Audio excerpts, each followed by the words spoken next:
I just had a very interesting coaching call.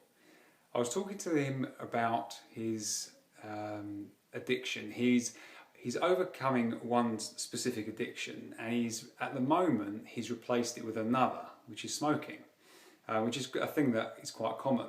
And it's interesting because he's defending his behaviour, and the language he was using was very much external language. He said something along the lines of, he knows that if he goes through this process, it will happen. It will come together. He was using that type of language, and it struck me that there was no ownership within that language. It was like he's doing a lot of self-development in different areas in his life, and it is making changes for him. But he seems to think in that moment during the conversation that by doing these individual things, that they will come together and it will just happen. And so I challenged him on that. I challenged him on his use of external language and brought his attention back to the fact that where's his ownership in that.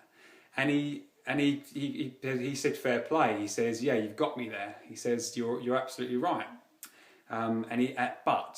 And so we had this back and forth for a little while, and essentially what I said to him, because I'll be seeing him tomorrow night, so I said to him that he should experiment with stopping now, because to break a pattern or break a behaviour that he's been doing for a long time, now's the time. There's no time like the present. Life is short. This is the only moment we have at any time, is right now.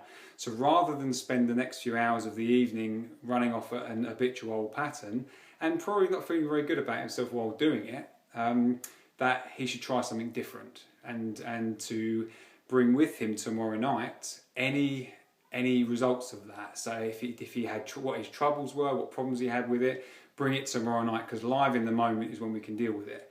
And he came up with a whole range of reasons why he couldn't do that. And he's very articulate and is very, very good at speaking around the subject, extremely good at it. He's been doing it a very long time, and he's aware that he does it. And it's very interesting to converse with him, because he has an awareness of his behaviour. He has an awareness that he's talking about his behaviour, talking around his behaviour. He knows this. And yet he still feels a little bit powerless to do anything about it. So he's got lots of other things that's going on at the moment, and his words were something along the lines of, if he was to do this thing to stop smoking, then it would mean that he would be extra sensitive and less able to deal with these other things. And I put a challenge back to him to say that rather than stressing his body out with nicotine and withdrawals and with the smoking, because when you smoke it actually increases your physical stress levels, although it tricks your mind into thinking it's the opposite. What I suggested to him was that he just does a self-hypnosis technique that I've taught him, which he said has been powerful in the past. And instead of being unresourceful and using that victim mentality, that reactive way of being, that he chooses to do the self-hypnosis and to just notice his feelings within that, and to use that to give himself more choice and more options.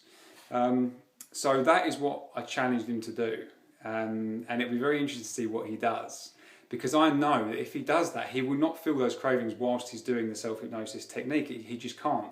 He'll be feeling other things, and his awareness will be in other ways. And I know from my own personal experience with addiction and with cravings that it comes in like a wave. It comes into you, and if you're willing to feel that discomfort, it will go away on its own. And if you can super power that by having something else to do which is more powerful than that, such as self-hypnosis, then you can wash it away and it will disappear. But the key for him is taking ownership of that, because addictions often take away the ownership. It's like it's a problem outside of themselves. So it'd be interesting to see what he does. But I thought I'd share this because I know that a lot of people struggle with what they call addiction and their own ownership of that. And I don't know what your experiences is. Have you had an addiction that you've overcome? Have you got one at the moment you'd like to overcome? I mean, we're coming to the end of the year. New Year's resolutions are plenty.